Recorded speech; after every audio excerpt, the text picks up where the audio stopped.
Paul Rosenblum is a bookkeeper, not an accountant or a CPA.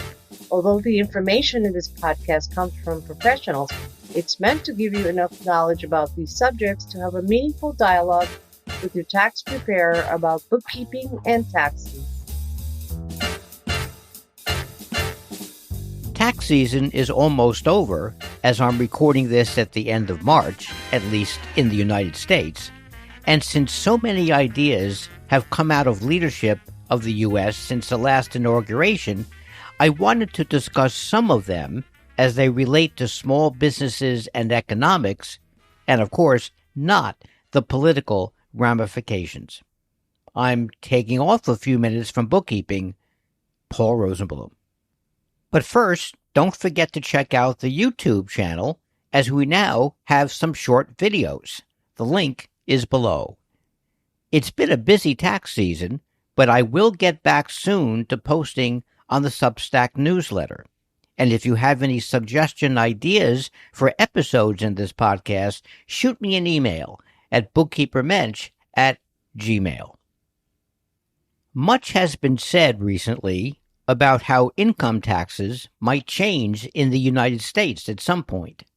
No real time frame has been talked about, but ideas about who would pay income taxes and who wouldn't pay any income tax. I must say that the idea of income tax, and maybe I shouldn't say this because I've made a living as a bookkeeper for so many years, is a bit strange to me. I'm not getting political here, or at least I don't mean to be, but taxing people based on income creates economic classes: the rich, the middle class, and the poor. In other words, the have and the have-nots. It also incentivizes schemes to save money on income taxes if you are rich, using the IRS laws as an advantage to pay lower taxes. The rich can hire accountants who have people on their staff who study the tax code for loopholes and legal ways of saving on income taxes, where the middle class and the poor can't afford to. The net result is the rich pay more taxes dollar amount, but less percentage of their income because of all the minute details in the tax code, and the middle class and the poor pay closer to their straightforward percentage of their income, without delving into the tax code word for word, looking for ways to save money. And doing that costs money. So, when I first heard about the idea of eliminating income tax and possibly replacing it with a national sales tax, as I talked about in episode 45, I thought that it was an interesting idea. By the way, that idea was first mentioned by Ross Perot all the way back in 1992 during that presidential election cycle. And I talked about the creation of a national sales tax, which would mean that people would be taxed on what they spent, but not what they actually earned. Much talk and action has happened since then. The new administration has been cutting costs in government agencies, raising tariffs on imported products from other countries, and promoting manufacturing in the United States. And the latest is the administration is now talking about changing the income tax requirements only to people making $150,000 taxable income or more per year. If one makes less than that per year, then no income tax would have to be paid. This is where trimming the government is important. If less tax money is coming into the government by taxpayers, then the government's cost must get smaller. Tariffs would add to the income for the U.S., but not if other countries tariff the United States exports as well. Less taxes being paid in, smaller government, possible tariff income from other countries, and less government grants, subsidies, and social programs being paid out. It's an interesting idea. But the question that I ask in this podcast is, how does this affect small businesses? Since this is what the podcast is all about. And does implementing an income tax program with the threshold of $150,000 invite fraud or manipulation for people making over that amount? Let's answer the second question first. If someone makes $170,000 a year and this income tax policy takes effect, then wouldn't that person want to get below the $150,000 threshold? Why not go to your boss, have them lower your salary, and make up the rest with legal employee benefits like gym memberships, child care costs, better health care benefits, or 401k matching if the company doesn't offer it already? Maybe more people would begin to earn less than the threshold of $150,000 just to not pay income tax. So I wonder if this strategy, from strictly an economic standpoint, will logistically work. And the first question here is, how would this affect small and large businesses alike? If there were no deductions off of W-2 employees' paychecks, and people would take home more money every time they got paid, human nature is to spend that windfall and not put it in the savings account for a rainy day or retirement. So I believe that the economy would boom. More people would buy cars, property, and houses. More people would spend more money on vacations, clothes, and on entertainment, among other things. The economy would boom big. But the question is, for how long?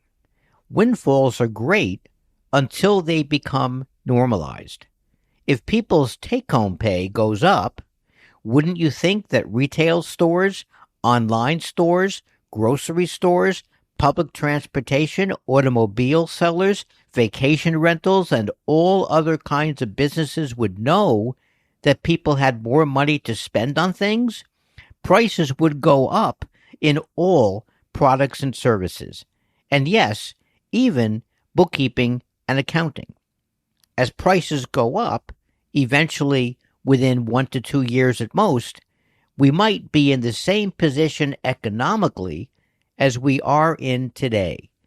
People would take home more money in their paychecks, no income taxes for some, and much higher prices for all. It might be a temporary fix. And the temporary fix becomes political because it's all about the timing and election cycles, and when results of policy changes actually show up. But during this economic boom, small businesses would get their fair share of extra income as well. Their costs would go up, but so would our income. Small businesses might be able to expand more easily into larger businesses. And what these businesses do with the extra money and the expansion long term is important as well. When the windfall becomes normal, there's also a chance for a recession, which the small businesses that expanded might feel the most. By creating thresholds with income tax, either the percentage of income as they are now, or just eliminating income taxes for people earning less than a certain amount of money, still creates economic classes and some anger between the groups of economic classes. In my opinion, it doesn't solve the problem permanently. Before the election, there was some talk about implementing a national sales tax. If income tax was totally eliminated and a national sales tax was put in place with no exceptions as to what was taxable, then taxes would not be based on what someone earned. It would be based on what someone spent. But implementation is always the key. How would the government get the money that was collected? How would every shopping cart in websites, every cash register in stores be reprogrammed for a national sales tax, and what amount of time would they need to get that done? What would the system be for the government to collect that money? Daily transfers? Weekly transfers?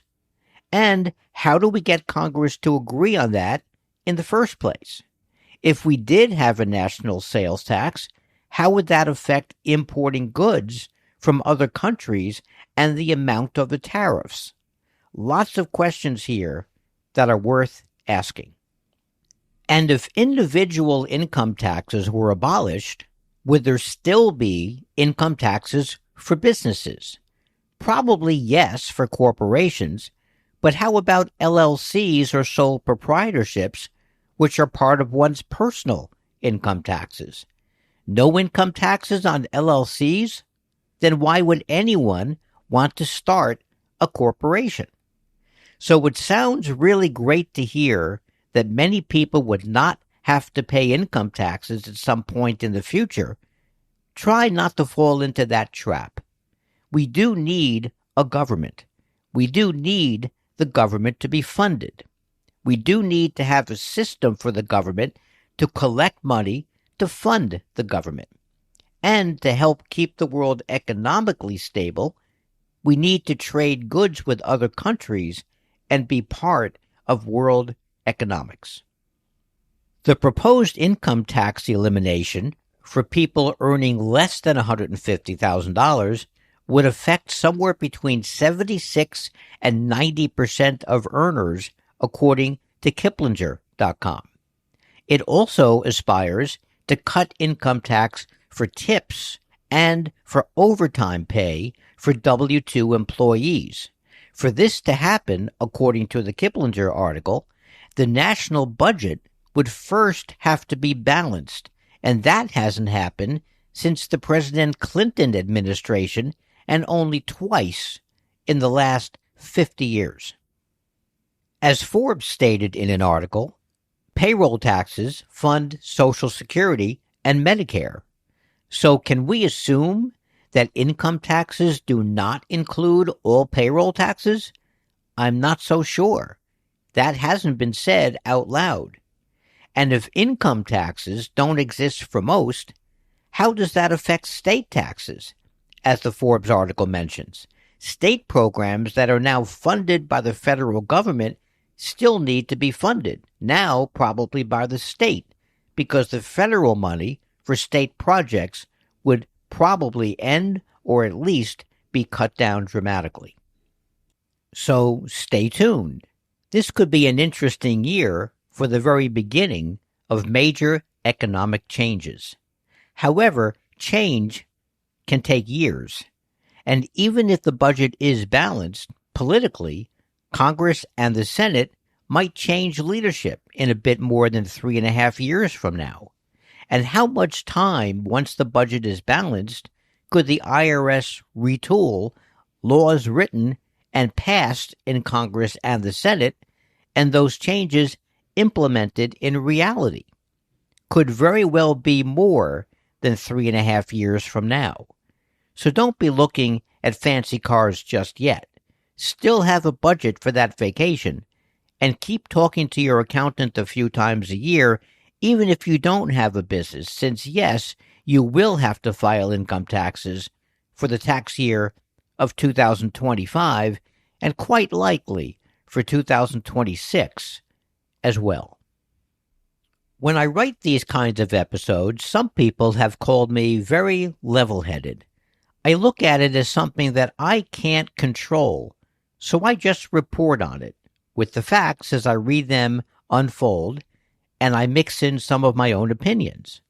We sometimes need major changes in our lives, small changes that just evolve, sometimes don't really work. Sometimes we need some radical things to happen to possibly make things better. These things might or might not work, but hopefully humans will continue to learn from our mistakes over time. Let me know if you like episodes like this. Drop me a line at bookkeepermensch@gmail.com or voicemail me with the link at bookkeepermensch.com. Always love hearing from you. I'm Paul Rosenblum.